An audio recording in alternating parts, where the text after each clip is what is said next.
घर में कुछ गेस्ट आने थे और मुझे लज़ानिया आधे घंटे में तैयार करना था, जिसकी तैयारी मैंने फ़ौरन से शुरू कर दी। मैंने बेक पाउडर की लज़ानिया स्ट्रिप्स ली थी, एक पैन में ऑयल को गर्म किया और 4 मीडियम साइज़ की अनियन को स्लाइस में कट करके सॉफ्ट कर लिया। 1 टीस्पून अदरक का पेस्ट शामिल करके हल्का सा फ्राई कर लिया। उसके बाद इसमें कीमा ऐड किया, कीमे की 1 मिनट तक भुनाई की। उसके बाद 1 टीस्पून नमक डाल के इसको कवर करके रख दिया। पानी में जब अच्छे से बॉयल आया तो उसमें स्ट्रिप्स को ऐड कर दिया। 4 से 5 मिनट बाद जब कीमा सॉफ्ट हो गया तो उसमें 4 टमाटर ऐड किया और 3 से 4 हरी मिर्च ऐड करके उसको मिक्स कर लिया। अब हम इसमें मसाले ऐड करेंगे, तो मसाले मैंने आपको सारे यहाँ पे मेंशन कर दिए और सारे 1 ही टीस्पून। मसाले ऐड करने के बाद 2 से 3 मिनट तक अच्छे तरीके से भुनाई करेंगे और थोड़ा सा पानी डाल के कवर करके रख देंगे।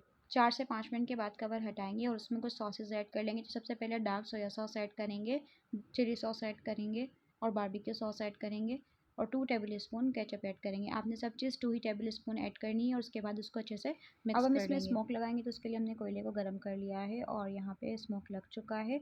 तो यहाँ पे हमारी लज़ानिया की स्टफिंग बिल्कुल अब सबसे पहले एक बाउल में वाइट सॉस स्प्रेड करेंगे, उसके बाद लज़ानिया शीट स्प्रेड करेंगे, उसके बाद देन फिर से वाइट सॉस ऐड करेंगे। उसके बाद हम अपनी कीमा ऐड करेंगे, प्याज ऐड करनी है, शिमला ऐड करेंगे और उसके बाद चेडर चीज़ या मोज़रेला जो भी आपके पास अवेलेबल है वो आप इस तरीके से स्प्रेड करेंगे और लास्ट में आप इस पे ऑरिगेनो लगा के इसको बेक कर लेंगे। और यहाँ पे हमारा ज़बरदस्त सा लज़ानिया बिल्कुल रेडी है। रेसिपी अच्छी लगी है तो कॉमेंट में मुझे ज़रूर बताइएगा। जब तक अपना ख्याल रखिएगा, मिलते हैं नेक्स्ट वीडियो में। अल्लाह हाफ़िज़।